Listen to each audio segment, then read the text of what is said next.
Hello, welcome to Space Engineers. This is a ship showcase video. If you're wondering, I'm on the DSMV Clydesdale Interplanetary Maintenance and Resupply vessel. This is the cockpit. Anywho, let's go for a tour. This ship is meant to go, as it says, repair, resupply, and if needed, tow damaged vessels home. These will be the pilot / captain's quarters. I mean, we've got a shitter, we've got to have a shitter, shower, somewhere to sleep, somewhere you can change your clothes, and we can get some natural light in, you know, depending where we're parked. Now, we take a wander down here. We'll head down into the mess and crew quarters. Alright, here we have the mess. You know, a couple of seats, somewhere to cook some shit. And we have junior officer quarters, bed, somewhere to change. And we have second officer's quarters, bed, couch, aquarium. Some shared storage space and survival kit. You know, this isn't a luxury vessel. You spend a lot of time in your rooms. Immediately outside of the crew quarters, we have the warp drive.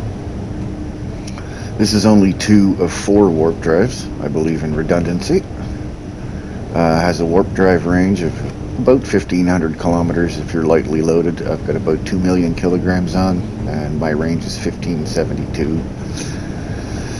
Your rates will vary depending on how much weight you have on this thing. But let's carry on, shall we? Always important to divide your ship sections with airlocks. Here, this is just a, you know, hallway branching thing. But before we go anywhere else, we'll crawl up here. I use ladders because they save space. They don't stop working when the power goes out. And they're not wacky and subject to clang such as elevators. Here we have the, you know, general crew lounge. If you got to pick up a wounded ship and take their crew somewhere, they might as well have somewhere nice to sit. And, you know, being able to look outside is conducive to sanity. Catch some TV if you want. The textures on the TVs have been wacky ever since it's released on PS5, but whatever. Let's go downstairs. Oh, yes, and there's a secret. No, that's not what I meant to do. Here we go. Down here, a couple of cryopods. If you're going to make a very long journey, you don't have space for enough people, or if you get stranded and want to conserve on, you know, oxygen and stuff. Got some reactors down here, some piping, you know, little sub-engine room, backup power if need be, hydrogen engine. Always a good idea. Alright. Onwards. It doesn't matter which way you go. Orange designates work areas, and these both go to the same place. Nice little peek out there, you know.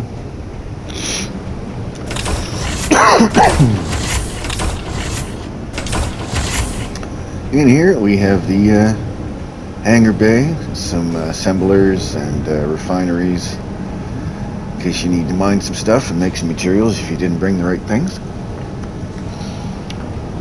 And there's another warp drive, and there's another warp drive there, so that's 3 and 4. From in here, in here specifically, you can control the mining drone, and there's a welder drone, and there's a grinder drone for scrapping, you know, ship parts and stuff like that. They're not pilotable directly. You have to remote pilot them. They're too small for a human pilot. They wouldn't fit in the hangar if I tried to fit a human pilot, really. Anyway, here we got assembler, lots of spare parts. Up here we got the main hangar. Go up, you can go at this side, this guy can go at that side. Typical control panel. Turn the lights on. That's too bright.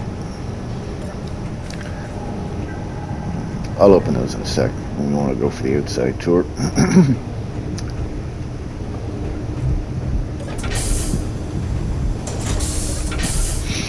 Up here, this isn't generally occupied by human beings, but we have access to 4 of the 6 large cargo containers. So it's got a very large cargo capacity, and it has 10 large hydrogen tanks, so it can carry a lot of fuel.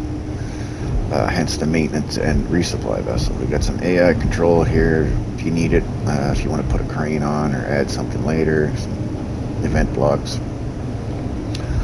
Lots of reactors. Again, I have a lot of small reactors spread around this ship as opposed to one big honking reactor, because of redundancy. You know, this thing might be getting into some dangerous situations. In here we have the computer room, or server room as people like to call it. Everything you might need. AI flight control, just defense and basic flight. There's no combat module here. It's not intended as a combat ship. It's well armed and quite capable of defending itself if need be against, you know, pirates or whatnot, but it's not a combat ship, or not intended as one. Although it may incorporate a fair bit of heavy armor into its construction. That's just more or less to make it solid in case somebody runs into something or you get hit with a meteor shower or something. Alright, well, I guess now we can go to the outside. So there's our welder drone, grinder drone, drill drone. Let me get the air out of here if I can.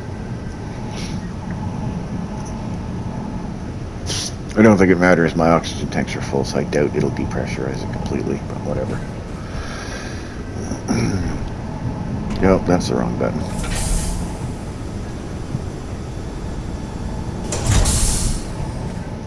Nice view. Let's go for a tour outside.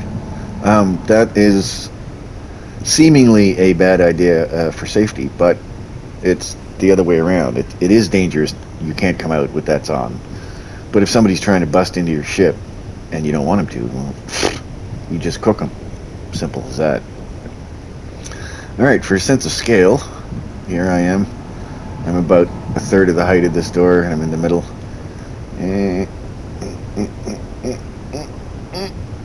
So, it's not a small ship by any stretch of the imagination. So up here, in the front right nacelle, we have 2 of the large hydrogen tanks buried in here. A couple quad assault turrets.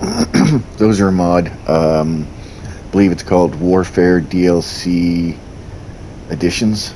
Warfare 2 DLC Editions. That's what it's called.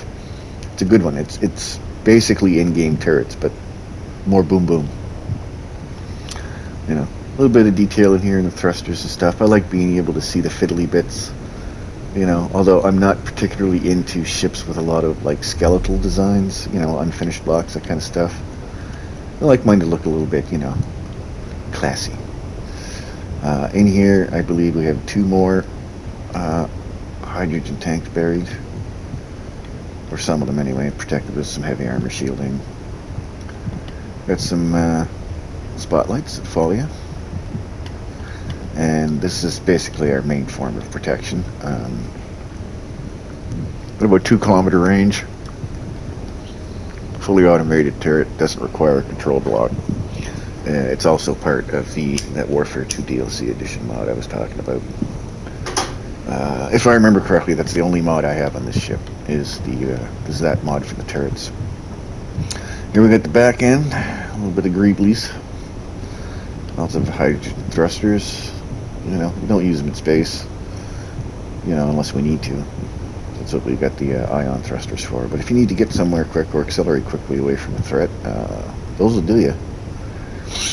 Same thing on this side. And then in the front, we got some Sea-Wiz turrets. Those are from the same mod pack. This is the underside. So, good amount of hydrogen thrusters. This thing's fairly capable of taking off from a planet without a great deal of issue. If you're fully loaded, it's not going to happen. But, you know, Big old magnetic pad patch here in case you need to tow a ship and you just kind of clamp onto it. Just remember to turn off your hydrogen thrusters before you do, or you'll cook the person you're trying to tow. Refuel, or cargo port, whatever you want to call it, for general shit. Hooking up and putting stuff in and out. Greeblies or detectors if need be. Lots more greebling down here. I like depth in the details. You know, being able to look down and see all the pipes and crap. That tickles my fancy. Excuse me. Alright, so that's the underbelly. And from the top, oh, that's the back end. The seaweed's turret up here. There's the lounge, so to speak. There's the pilot's seat. And in here, the captain's quarters. And the top hangar deck. There you go. That's her. Next ship I'll be doing is probably one of my battle cruisers, just for the heck of it. Anyway, this is available on mod.io, DSMV Clydesdale. And if it's not orange, black, and white, or silver, depending, and I probably didn't make it. I do make some camouflage stuff for groundwork, but generally speaking, this is my color scheme, so have fun with it. Later.